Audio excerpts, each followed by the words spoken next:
Vamos a revisar algo sobre embriología y genética. Yo soy médico genetista, trabajo en el Hospital del Niño o el Instituto Nacional de Salud del Niño. Esta es una primera diapositiva donde se ve la etapa embrionaria, que es hasta la octava semana, y la etapa fetal, que es desde la octava semana hasta el nacimiento. Eh, hay algunos autores que indican que la etapa embrionaria lo subdividen en dos periodos, la etapa preembrionaria y la etapa embrionaria, propiamente dicha. Y la etapa preembrionaria estaría desde la fecundación hasta la tercera semana de gestación. Y la etapa embrionaria propiamente dicha desde la tercera semana hasta la octava semana. Acá hay unos conceptos que utilizamos en dismorfología, en genética, que sí sería recomendable que lo tengan presente. Nosotros, cuando tenemos una concepción normal, refiriéndome a esto, a que el genoma de esta nueva concepción es normal, o sea que no le falta ninguna parte de algún cromosoma, no le falta alguna parte digamos, de su genoma, o no hay alguna alteración o una mutación, ¿no? Que vamos a ver a qué se refiere esto específicamente. Si es que ocurre la concepción normal, entonces lógicamente o lo más probable es que el nacimiento ocurra y sea un producto normal. Malformación se refiere, el término malformación se refiere a que la concepción, o sea, desde la concepción ya hubo alguna alteración en su genoma, o sea, como les comentaba, alguna pérdida o ganancia de material genético, o algún cambio en algún nucleótido, o de uno o de varios nucleótidos, ¿no? Entonces, la concepción fue normal y este produce alguna malformación. Entonces, las malformaciones son distintas y lógicamente en el nacimiento se ve. Disrupción se refiere a que la concepción fue normal, pero durante la etapa embrionaria hubo un agente externo que modificó la línea continua, ¿no? Por ejemplo, los teratógenos. Y tenemos teratógenos desde teratógenos infecciosos, ahí está el toxoplasma, el TORCH, lo que comúnmente se denomina. Tenemos el alcohol, que es uno de los teratógenos más frecuentes. Y una cosa importante en el alcohol, que sí sería bueno que se quede como concepto para ustedes como médicos, es que la cantidad de alcohol mínima que se necesita para producir algún efecto teratogénico no existe en realidad. O sea, una cantidad mínima en una persona puede producir un efecto teratogénico, y generalmente el efecto teratogénico a largo plazo son niños o personas que tienen incluso solamente problemas de adaptación, ¿no? En el colegio, etcétera. Y cuando la cantidad de alcohol es mayor, bueno, puede producir ya un cuadro como microcefalia, alteraciones a nivel de la mano, etcétera. Entonces, el alcohol es un teratógeno, digamos, frecuente. ¿Y por qué no, digamos, podemos decir una cantidad mínima? Porque no sabemos el metabolismo de cada mujer y tampoco sabemos el metabolismo del embrión. Entonces, cada persona tiene un metabolismo diferente. O sea, algunas personas pueden tener, eh,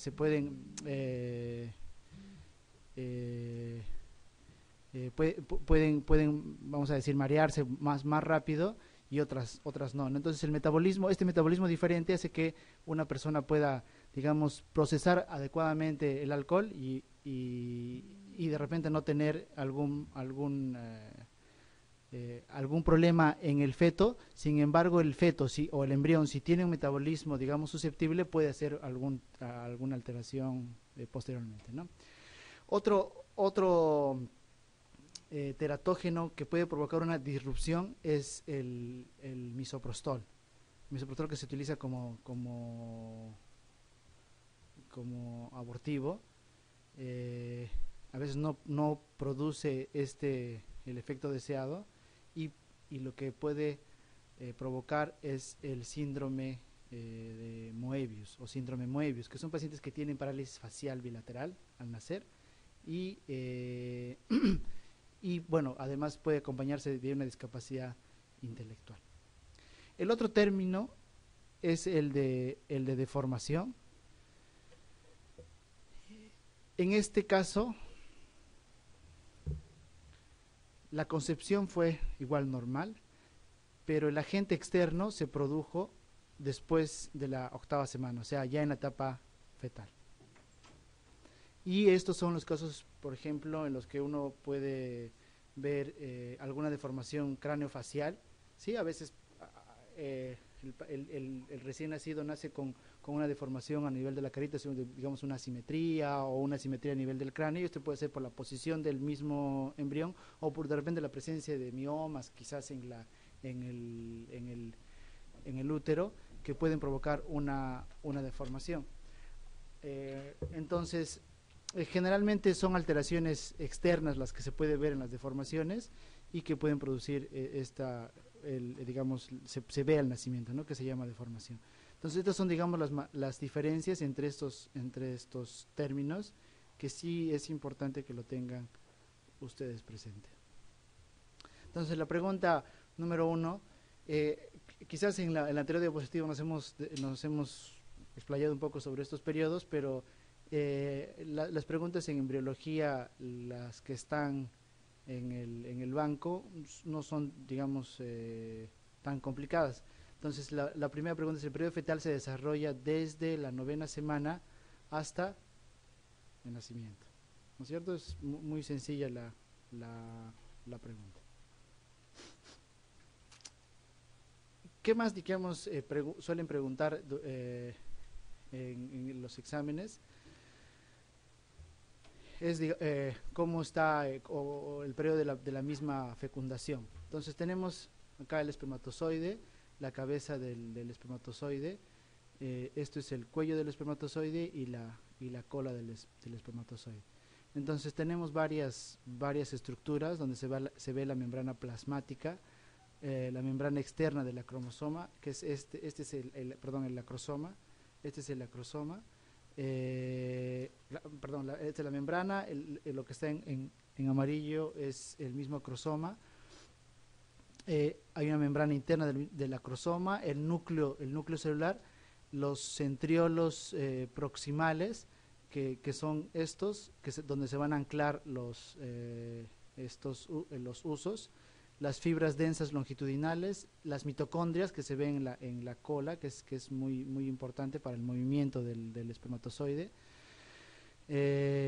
los axonemas en el anillo del espermatozoide. Hay algunas fibras anulares que están ya en el mismo flagelo, el doblete de microtúbulos, que son los que van a dar movilidad, y el par de microtúbulos centrales, ¿no? Que se ven acá, los microtúbulos periféricos y los microtúbulos centrales. Este es un corte longitudinal del flagelo, y donde se ven esas estructuras. Acá es importante ver que los espermatozoides tienen mitocondrias. Una cosa que también podemos sacar de esta diapositiva es que el espermatozoide, bueno, tiene, como toda célula evolucionada, tiene el núcleo donde está el genoma nuclear, y también está la mitocondria donde está el genoma mitocondrial, ¿sí? Entonces, un órgano que no se ve ya en un espermatozoide maduro es el retículo endoplasmático. ¿Y por qué? Porque ya toda, digamos, sus proteínas, toda la maquinaria ya ha sido formada, ¿sí? Entonces, este espermatozoide está listo para la fecundación. Entonces, no es necesario tener una maquinaria de una organela para producir, digamos, proteínas, ¿no? Entonces, ¿qué organelos no presenta el espermatozoide maduro? Como han visto, presenta núcleo celular, presenta mitocondrias, el lisosomas, lógicamente para formar el acrosoma, y los centriolos.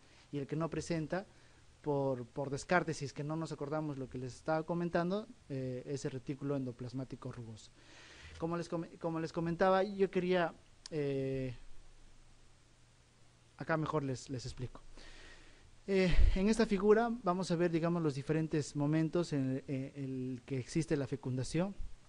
Primero, el espermatozoide se fija, luego existe una reacción acrosómica o acrosomal, es decir, la punta de la cabeza del espermatozoide se rompe, luego va a haber una penetración hacia la zona pelúcida y luego después de la penetración de la zona pelúcida descarga los gránulos corticales y luego se pierde el núcleo, hay una pérdida de la condensación del núcleo para juntarse con el pronúcleo, mejor dicho, formar el pronúcleo masculino y juntarse con el núcleo del ovocito. Entonces, como ven en esta figura, solamente se entrega el material genético del genoma nuclear. La mitocondria no se entrega en la nueva persona. Y las mitocondrias, por lo tanto, que tenemos cada uno de nosotros, proviene del ovocito. ¿Sí? Entonces, gracias a esa característica, nosotros podemos hacer seguimientos poblacionales de dónde es nuestro origen materno. ¿Okay? Ahora, hay algunos casos excepcionales en algunas enfermedades de tipo mitocondrial, donde se altera, mejor dicho, el ADN mitocondrial, donde se puede escapar, digamos, una cantidad mínima de mitocondrias, pero en general nuestro genoma mitocondrial proviene del ovocito.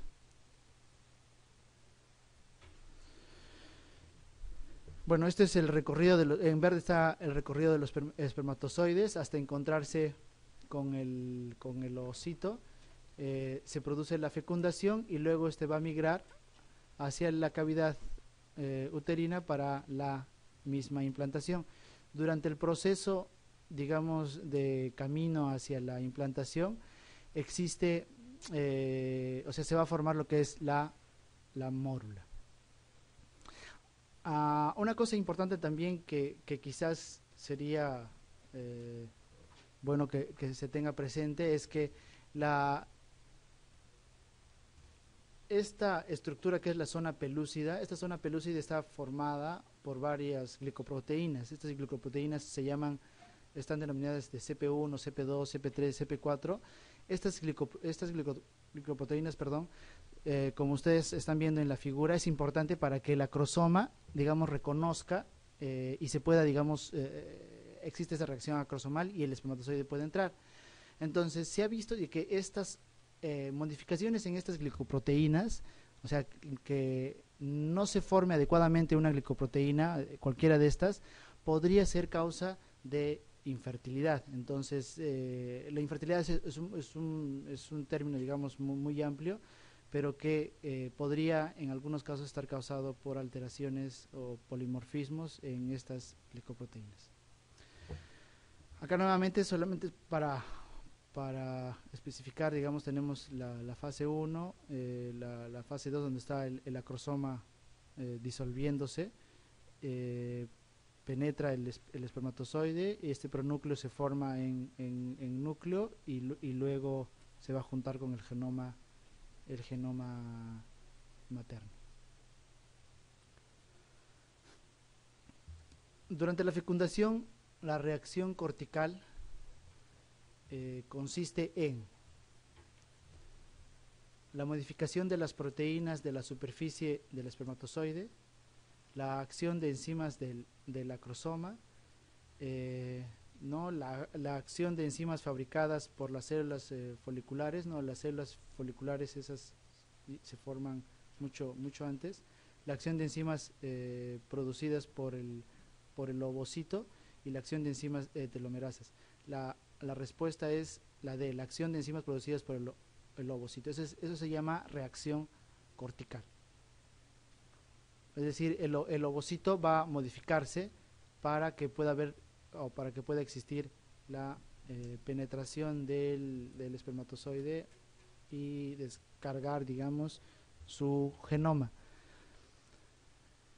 En el desarrollo humano, a la suma del periodo embrionario y periodo fetal se llama etapa prenatal. Eso es muy sencilla la respuesta. Nuevamente, quizás las preguntas que les hacen en embriología, en la parte de embriología, es sobre las células germinales primordiales.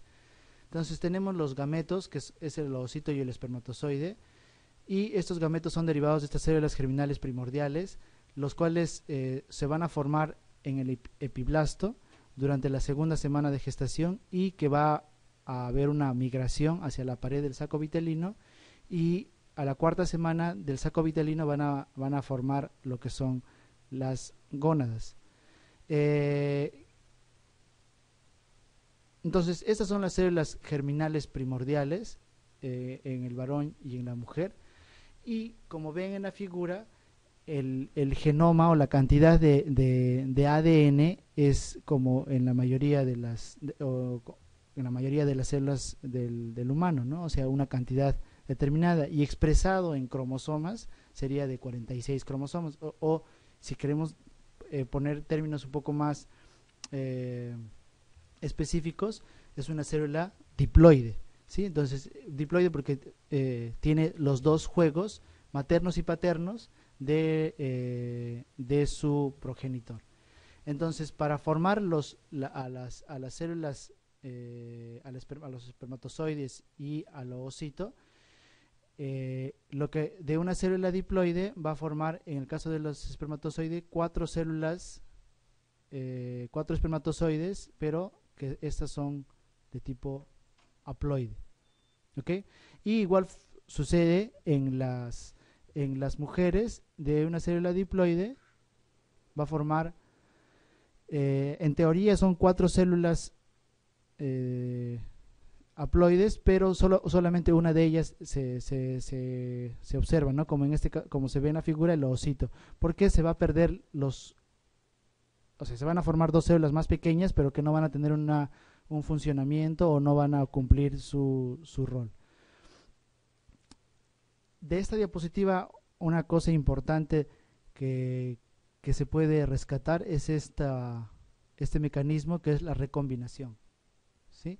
Entonces, como ven acá, se tiene azul-rojo, y durante la meiosis, o sea, durante la formación de los espermatozoides o los ovocitos, en la meiosis 1 se va a producir un recambio o una recombinación, un intercambio, perdón, del material genético del progenitor, ¿no? Entonces, ¿para qué esto es importante? Para que exista una mayor variabilidad en los seres vivos, ¿no? En general. Entonces, la recombinación existe para una mayor variabilidad. Y como ven acá al final, por ejemplo, este espermatozoide solo ha heredado el cromosoma, digamos, todo el cromosoma total de color rojo o rosado. Pero este espermatozoide, su cromosoma, no todo es de color rojo, sino una parte tiene un color azul. O sea, tiene material genético del papá en ese cromosoma, y tiene material genético de la mamá, digamos, ¿no? O sea, si hablamos de términos de abuelo, sería del abuelo y de la abuela. Entonces, esto es lo que nos va a dar una variabilidad, y esto es también una cosa importante que nos hace diferenciar incluso entre los mismos hermanos. El mismo mecanismo de recombinación también ocurre durante la formación o durante la oogénesis. Bueno, también es importante decir que para la espermatogénesis y la oogénesis se produce o se observa este proceso de división celular especial que se llama meiosis. Y esta meiosis está dividida en 2 estadios, meiosis 1 y meiosis 2. Tras la reanudación de la segunda división meiótica, se producen 2 células de igual volumen llamadas blastómeras. Se producen 2 células desiguales, un ovocito maduro y un segundo corpúsculo polar. Se produce una activación metabólica del ovocito. La A y la B son correctas, y la E son correctas A y C. Se produce 2 células de igual volumen llamadas blastómeras, y se produce una activación metabólica del ovocito. Entonces, como ven acá en la figura, esto también es importante, para la formación de los espermatozoides, los dos procesos de meiosis 1 y meiosis 2 se va a observar, ¿no?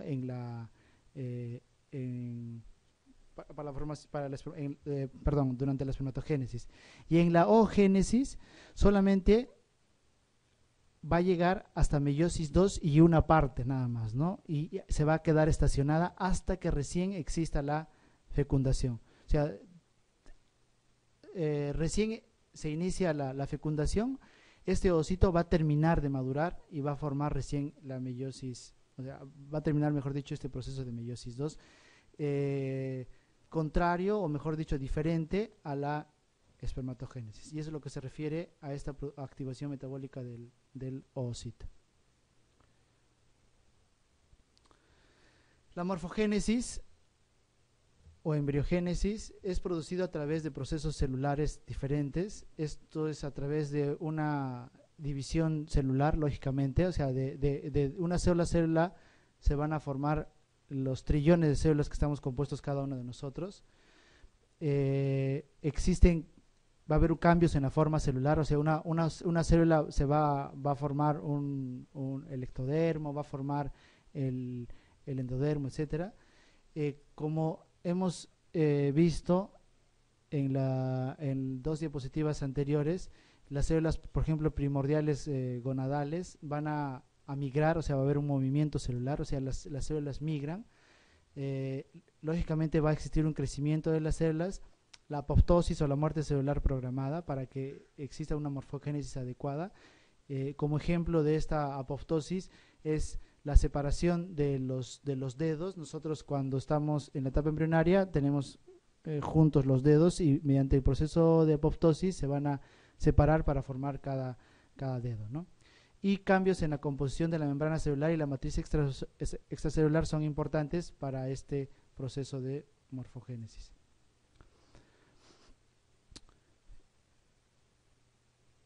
Sexta pregunta. Como consecuencia de la fecundación, se restablece el número diploide de cromosomas, se conforma el genoma del embrión, se determina el sexo cromosómico del embrión y la activación metabólica del ovocito permite la iniciación de la primera división mitótica. Entonces, como les comentaba, las células germinales son haploides, entonces se va a restablecer el número diploide normal, digamos, de cromosómico. Se va a conformar el genoma del embrión, o sea, este genoma es único. Lógicamente, el sexo cromosómico va a existir porque está ahí el material genético y el ovocito va a activar toda su maquinaria porque, como les comentaba, lo que entrega el espermatozoide es principalmente el núcleo y toda la maquinaria de retículo endoplasmático, las mismas mitocondrias, son del ovocito, entonces se va a activar metabólicamente para la división mitótica, o sea, a partir de ese momento para la formación del nuevo ser. Por lo tanto, la respuesta es la E. Solamente para fijar, la etapa embrionaria hasta las 8 semanas y la etapa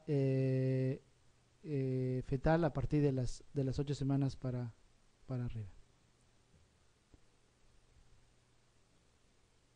Entonces, esta pregunta también es fácil. El llamado periodo embrionario corresponde al tiempo transcurrido desde la fecundación hasta la 8ª semana. Entonces, todo lo que les comentaba sobre lo que es la morfogénesis o el desarrollo humano normal, a nivel celular es importante que exista, como les decía, proliferación celular, que exista una diferenciación de las células, que las células puedan migrar, ¿sí? Porque no están en un solo sitio, las células no se quedan estacionarias y lógicamente existe una apoptosis. Por lo tanto, la pregunta 8, la respuesta es todas las anteriores son correctas.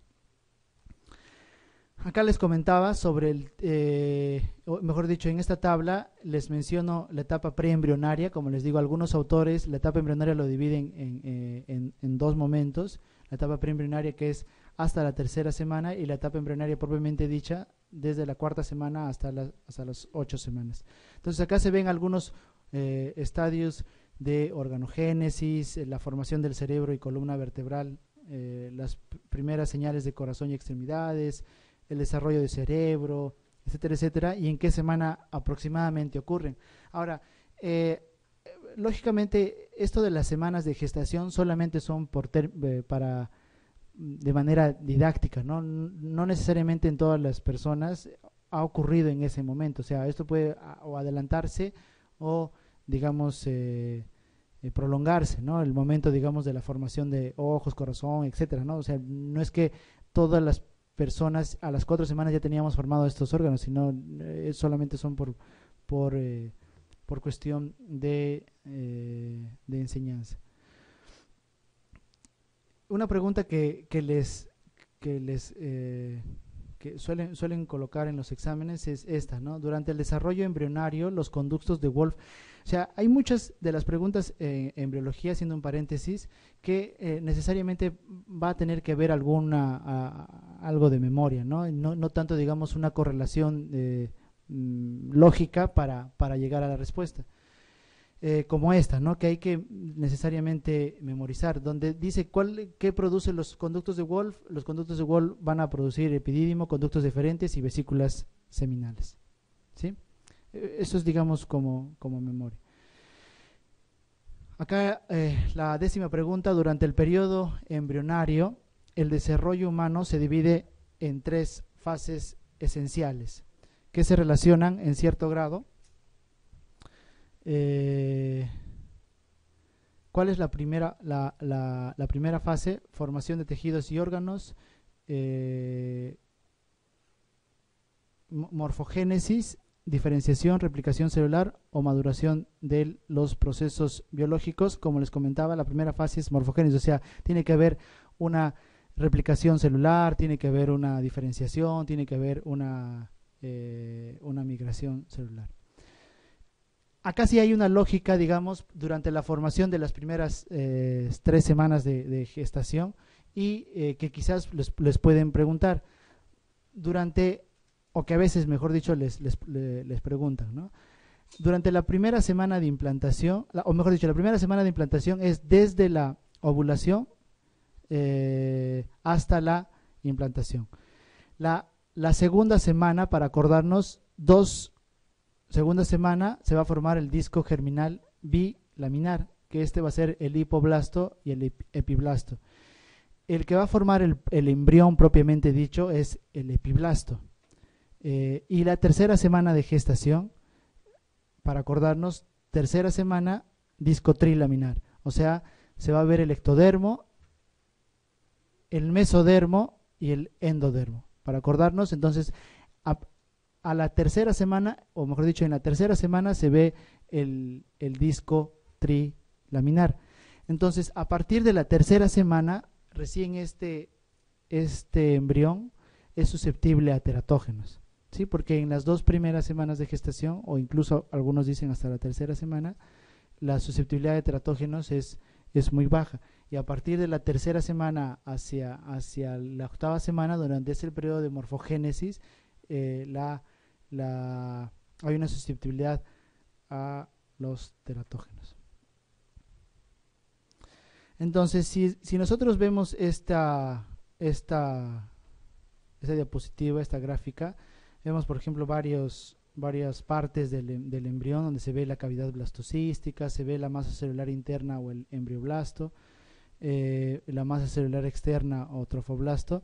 Si es que vemos, digamos, este momento en el que existe la implantación, ¿entre qué semanas podríamos estar? Estaríamos entre la primera y la segunda semana, ¿no?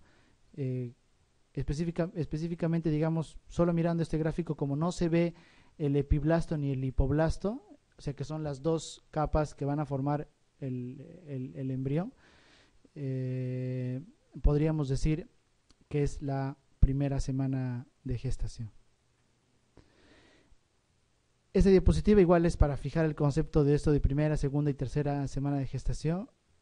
Acá se ve, digamos, ya implantado, o sea, estamos desde la segunda semana para arriba, como habíamos comentado, o sea, porque la primera es desde la fecundación hasta la implantación, pero como ven acá ya se ve el epiblasto y el hipoblasto. Entonces, si se ven estas 2 capas, entonces esta es la segunda semana por lo menos una segunda semana de gestación. Igual, esto es también segunda semana de gestación. Bueno, se ve la cavidad exocelómica, se ve la cavidad amniótica. ¿Y por qué segunda semana? Porque también solo tiene el epiblasto y el hipoblasto. ¿Y de dónde se va a formar el embrión? Del mismo epiblasto, o del epiblasto.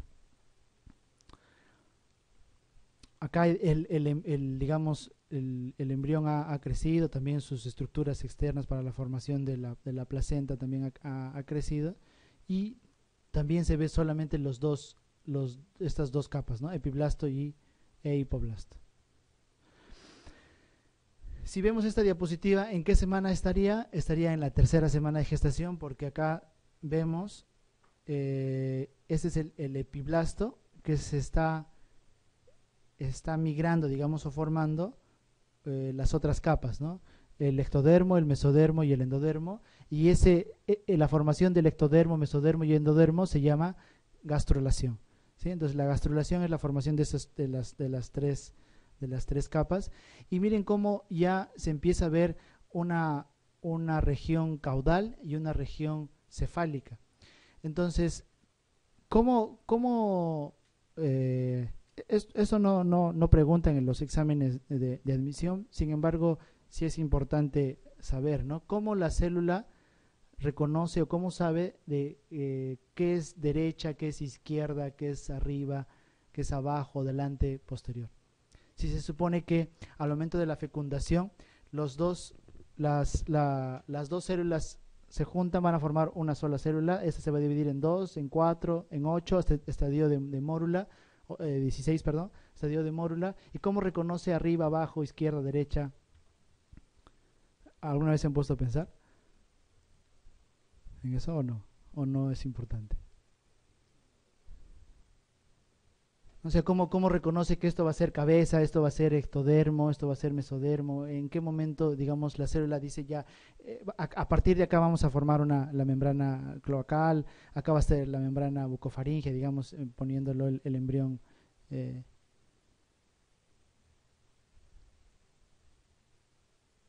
¿No? Esto es a través de procesos igual moleculares, ¿no? O sea, y de presencia, digamos, de proteínas que pueden estar más en un extremo que en otro. Algunos autores dicen que el decir estas posiciones ya está preestablecido ya en el ovocito, ¿no? O sea, en el ovocito ya dice cuál va a ser arriba, abajo, derecha, izquierda, para luego, después de eso, las células que van a estar lógicamente hacia arriba, y que éstas produzcan otro tipo de proteínas, se van a formar las otras estructuras, digamos, en la cabeza, en este caso si está hacia arriba, los miembros, etcétera, ¿no? Solamente como un paréntesis.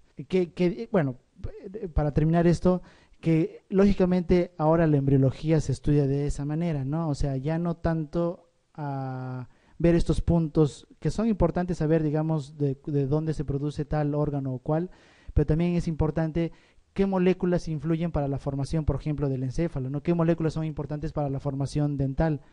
¿Por qué se diferencia la neurona que en este momento ustedes están utilizando para captar de los músculos digamos, oculares, ¿no? Para fijar la mirada? O sea, ¿cuál es la diferencia y cómo se producen estas diferencias celulares?